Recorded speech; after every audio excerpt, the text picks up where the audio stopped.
విశ్లేషణ అందించడానికి ఎంజీ రావు గారు మనతో ఉన్నారు. వారితో మాట్లాడదాం. Hello sir. సార్, ప్రపంచంలో 70% రేర్ ఎర్త్ ఖనిజాలతో చైనా ప్రపంచ దేశాలని భయపడుతోంది. అయితే రంగంలోకి దిగిన అమెరికా, జపాన్, ఆస్ట్రేలియాలు డ్రాగన్ని ఓడించలేకపోతున్నాయి. సో భారత్ సహకారాన్ని ఆశిస్తున్నాయి. అంటే ఈ క్రమంలోనే ట్రంప్ పర్యటన ఇండియాలో ఉండనుందా? దానికి రీజన్ ట్రంప్ ఇండియాకి రావడానికి రీజన్ అదేనా సార్?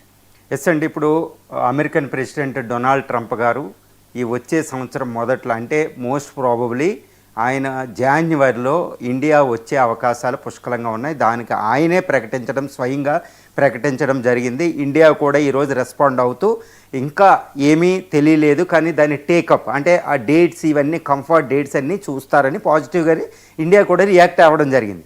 కానీ డొనాల్డ్ ట్రంప్ ఇండియా రావడం వెనకాల అంతరార్థం ఏంటంటే ట్రేడ్ డీల్ అనేది మనకు ప్రధానంగా కనిపిస్తుంది. ఎందుకంటే మనం ఎప్పుడు ట్రేడ్ డీల్ అని మాట్లాడుతున్నాం.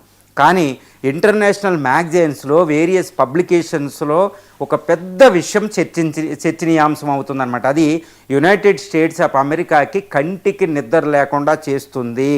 అది చైనా తన రేర్ ఎర్త్ మినరల్స్ డామినేషన్ ఉండడం వల్ల rare earth magnets export to United States of అమెరికాకి కావాల్సిన వాటి మీద అది ఒక నిబంధనలు విధించిందనమాట. చాలా భయంకరమైన నిబంధనలు. అంటే యునైటెడ్ స్టేట్స్ ఆఫ్ అమెరికాకి కావాల్సిన రేర్ ఎర్త్ మ్యాగ్నెట్స్ని చైనా సప్లై చేయడం లేదు. దీంతోపాటు చైనాకి, ఆస్ట్రేలియాకి, ఈవెన్ ఇండియాకి కూడా ఇబ్బంది గురి చేస్తుంది చైనా. అంటే ఇదేంటి, ఈ సమస్య అనేది ప్రపంచానికి సమస్య అయిపోయింది. ఎందుకంటే ఇప్పుడు చైనా డ్రాగన్ కమ్యూనిస్టు చైనా ఏం చేస్తుంది అంటే చాలా ముందు చూపుతో 1990 నుంచే, అంటే 1990లో రేర్ ఎర్త్ ఎలక్ట్రిక్ వెహికల్స్ ఇవి రాకముందే, చిప్ డిజైనింగ్ రాకముందే రేర్ ఎర్త్ మినరల్స్ ప్రపంచాన్ని శాసించబోతున్నాయని కమ్యూనిస్ట్ చైనా పసిగట్టి ఒక విజన్తో దాని టెక్నాలజీని రేర్ ఎర్త్ మైనింగ్ అన్నింటినీ డెవలప్ చేసుకుంది. ఈరోజు ప్రపంచ రేర్ ఎర్త్ మినరల్స్లో 70% చైనాలో జరుగుతుంది. దీంతోపాటు ఇంకా సర్ప్రైజింగ్, అంటే స్టార్ట్లింగ్ అంటారు, చాలా సర్ప్రైజింగ్, చాలా షాకింగ్ న్యూస్ ఏంటంటే మొత్తం ప్రపంచంలో దొరుకుతున్న రేర్ ఎర్త్ మినరల్స్లో 90% వరకు ప్రొసెసింగ్ కూడా చైనాలో జరుగుతుంది. దీనివల్ల ఏంటంటే ప్రపంచ rare earth minerals control complete monopoly China చేతిలో ఉందండి, కమ్యూనిస్ట్ చైనా చేతిలో ఉంది. దీనివల్ల ఇప్పుడు ఇండస్ట్రీ 4.0 అంటాం. ప్రపంచంలో 4వ ఇండస్ట్రియల్ రెవల్యూషన్ నడుస్తుంది. పారిశ్రామిక విప్లవం 4 జరుగుతుంది. ఇందులో ముఖ్యంగా EV electric vehicles, chip designs, ఈ ల్యాప్టాప్లు, ఎలక్ట్రానిక్స్ ఇండస్ట్రీసు, ఈవెన్ డిఫెన్స్లో మిసైల్స్, ఈవెన్ స్పేస్లో శాటిలైట్కి కావాల్సింది మన చేతిలో ఉండే మొబైల్స్ అన్నీ కూడా ఈ రేర్ ఎర్త్ మినరల్స్ మాత్రమే ఉపయోగం ఉంటుంది. అదర్వైజ్ ఈ ఇండస్ట్రీస్ అన్నీ కొలాప్స్ అయిపోతాయండి. అంత డేంజరస్ అనమాట రేర్ ఎర్త్ డామినెన్స్ ఈరోజు చైనా చేతిలో ఉండడం. ఇప్పుడు అమెరికాకి కంటి నిద్ర పడడం లేదు. రీసెంట్గా డొనాల్డ్ ట్రంప్ ఏషియన్ పర్యటనకు వచ్చినప్పుడు కౌలాలంపూరు, అదేవిధంగా ఆయన అపెక్ సమావేశానికి సౌత్ కొరియా క్యాపిటల్ వెళ్ళినప్పుడు, సియోల్ వెళ్ళినప్పుడు ఆయన అక్కడ జపాన్తోనూ దక్షిణ కొరియాతోనూ ఏషియన్ కంట్రీస్తో కూడా రేర్ ఎర్త్ మినరల్స్ ఒప్పందం మీద సంతకం చేయడం జరిగింది. ఆస్ట్రేలియాతో కూడా సంతకం చేయడం జరిగింది. కానీ ఇక్కడ విషయం ఏంటంటే ఎందుకు ఇంతటి మూవ్లు వేసినా, ఏది డొనాల్డ్ ట్రంప్ చైనాకి వ్యతిరేకంగా రేర్ ఎర్త్ ఖనిజాలకు సంబంధించిన మహాయుద్ధాన్ని ప్రకటించినప్పటికీ చైనాని ఓడించే సత్తా ఈ దేశాలకు లేదు. ఇండియాని కలుపుకోకపోవడంతో, ఇండియాని కలుపుకుంటేనే యుద్ధంలో అమెరికా గెలవగలదు. ఎందుకు అంటే చాలా జాగ్రత్తగా గమనించాలండి. ఇప్పుడు రేర్ ఎర్త్ మినరల్స్ అంటే సుమారు మనకి పీరియాడిక్ టేబుల్లో 17 మినరల్స్ ఉంటాయి. 15 ల్యాంథనైడ్స్ అని 2 వేరే కలిసి 17 రేర్ ఎర్త్ మినరల్స్ ఉంటాయి. ఈ రేర్ ఎర్త్ మినరల్స్ భూమి మీద ఎక్కడైనా దొరుకుతాయి, చాలా ఎక్కువగానే దొరుకుతాయి. కానీ రేర్ అని ఎందుకంటారు అంటే ఎక్కువ దొరకపోవడానికి కారణం ఏంటంటే వాటిని ప్యూరిఫైడ్ స్టేట్లో భూమి నుంచి మైనింగ్ తీయడం కష్టం. తీసిన తర్వాత వాటిని ప్యూరిఫై చేసి ఇది చక్కగా మైనింగ్ అంటే అప్లికేషన్ స్పాట్ ఉపయోగించడానికి రేర్ ఎర్త్ చాలా కష్టంతో కూడుకున్నది. అంటే రేర్ ఎర్త్ మినరల్ తీసినంత మాత్రాన సరిపోదు, ఒకటి టెక్నాలజీ కూడా కావాలి. అది చైనా డెవలప్ చేసుకుందండి, దాన్ని ఇన్ఫ్రా డెవలప్ చేసేసుకుంది. కాబట్టి చైనా డామినేషన్ బద్దలు కొట్టడం అంటే అది అమెరికా వల్ల కాదు, ఆస్ట్రేలియా వల్ల కాదు, జపాన్ వల్ల కాదు, బ్రెజిల్ వల్ల కాదు, ఇండియా వల్ల కూడా కాదు. వీళ్ళు ఇండివిజువల్గా పోరాడితే, కాబట్టి వీళ్ళు కలిసి కట్టుగా పోరాడాలి. కానీ అమెరికాకి ఇప్పుడు పెద్దగా తలనొప్పి ఏంటంటే ఈవెన్ జపాన్ ఆస్ట్రేలియాలతో కలిసినప్పటికీ అమెరికా చైనా ఆధిపత్యాన్ని బద్దలు కొట్టలేదు. ఎందుకంటే ఇండియా అనే సహకారం కావాలి. అంటే డొనాల్డ్ ట్రంప్ జాన్యువరిలో ఇండియా వస్తున్నాడంటే ఒక పెద్ద ముఖ్య విషయం ఉంది. అదేంటి? క్వాడ్ సమావేశం కూడా జరగబోతుంది. క్వాడ్ అంటే క్వాడ్రిలేటరల్ సెక్యూరిటీ సమ్మిట్ అంటారు. క్వాడ్రిలేటరల్ అంటే దాన్ని ఏమంటారంటే చతుర్ముఖ కూటమి. ఏది? ఆస్ట్రేలియా, జపాన్, అమెరికా, ఇండియాలు కలిసిన ఒక కూటమి అన్నమాట. ఇది ముఖ్యంగా ఆర్థిక సహకారం, యాంటీ టెర్రరిజమే అంటారు, టెక్నాలజికల్ కోఆపరేషన్. మరి టెక్నాలజికల్ కోఆపరేషన్ ఉంది కదా. ఇప్పుడు చైనా ఆధిపత్యాన్ని బద్దలు కొట్టడం అనేది ఇండియాకి చాలా అత్యవసరం, అమెరికాకి అత్యవసరం, జపాన్ ఆస్ట్రేలియాకి అవసరం, యూరోపియన్ కంట్రీస్కి అవసరం.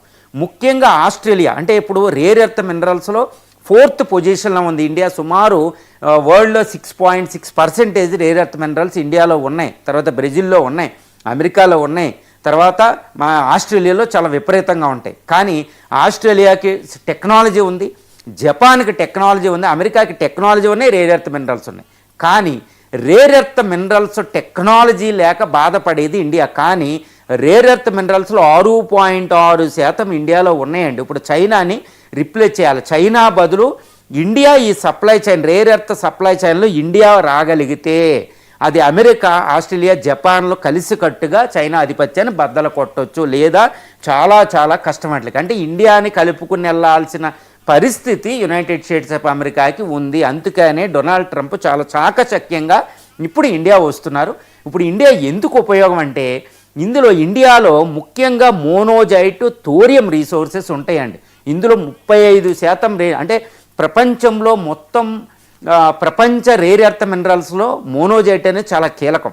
ఈ మోనోజైట్, థోరియం రీసోర్సెస్ మన బీచ్ శాండ్స్లో ఉంటాయి అన్నమాట. కోస్తా తీర ప్రాంతంలో ముఖ్యంగా ఆంధ్రప్రదేశ్, ఒడిశా, తమిళనాడు, కేరళ తీర ప్రాంతాల్లో ఉంటాయి.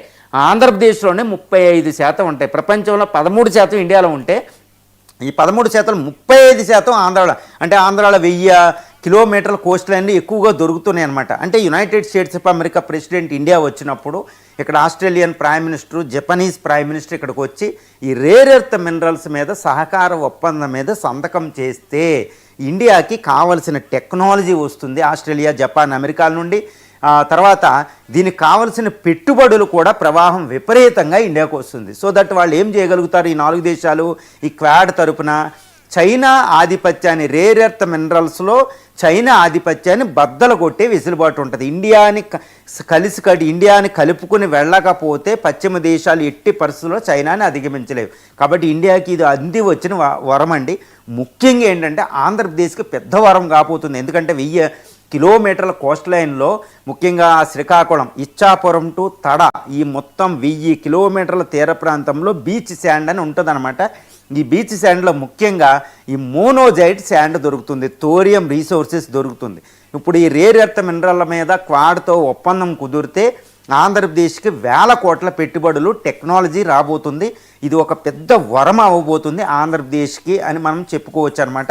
ఇది ఆంధ్ర ప్రాంతానికి అభివృద్ధితో పాటు ఇండియాకి కూడా చాలా ముఖ్యం. ఎందుకంటే ఇప్పుడు ఇండియాలో 4th ఇండస్ట్రియల్ రెవల్యూషన్ జరుగుతుంది. ముఖ్యంగా ఈ ఈవీ రెవల్యూషన్ అనేది ఒకటి జరుగుతుంది, చిప్ మేకింగ్ అని జరుగుతుంది, ఆటోమొబైల్ ఇండస్ట్రీ జరుగుతుంది, మొబైల్ ఇండస్ట్రీ, ఎలక్ట్రానిక్ ఇండస్ట్రీ, తర్వాత డిఫెన్స్ ఇండస్ట్రీ అనేది, స్పేస్ ఇండస్ట్రీ, ఇవన్నీ ప్రపంచంలో అత్యధికంగా వేగంగా అభివృద్ధి చెందుతున్నాయి. దీనికి అత్యవసరమైంది రేర్ ఎర్త్ మ్యాగ్నెట్స్ అంటారు. కాబట్టి రేర్ ఎర్త్ మినరల్స్ అనేది ఇండియాకి అత్యవసరం. కాబట్టి ఇండియా ఒంటరిగా పోరాడలేదు. ఇప్పటికే మనం చైనా మీద డిపెండ్ అయిపోయి ఉన్నాం. కాబట్టి డొనాల్డ్ ట్రంప్ ఇక్కడ రావడం, ఈ డొనాల్డ్ ట్రంప్ క్వాడ్ తరపున క్వాడ్రిలేటరల్ సెక్యూరిటీ సమ్మిట్లో భాగంగా వాళ్ళు రేర్ ఎర్త్ సహకార ఒప్పందం కుదుర్చుకుంటే అది ఇండియాకు వరం, ఆంధ్రప్రదేశ్కు వరం అవ్వబోతుంది. చైనా డామినేషన్ మనం ఆపగలుగుతాం. ఒకటి డౌట్ వస్తూ ఉంటుంది అనమాట, అదేంటి ట్రంప్, మోడీలు వీళ్ళిద్దరూ ఒకరికొకరు కొలైడ్ అవుతున్నారు, కొట్టుకుంటున్నారు, పోరాడుకుంటున్నామని మనమే చర్చలో చాలా చేస్తున్నాం. యుఎస్ అంటే గిట్టంతనం. కానీ ఒకటి గుర్తుపెట్టుకోవాలి, యునైటెడ్ స్టేట్స్ ఆఫ్ అమెరికాకి, ఇండియాకి ఉమ్మడి శత్రువు ఎవరు? చైనా.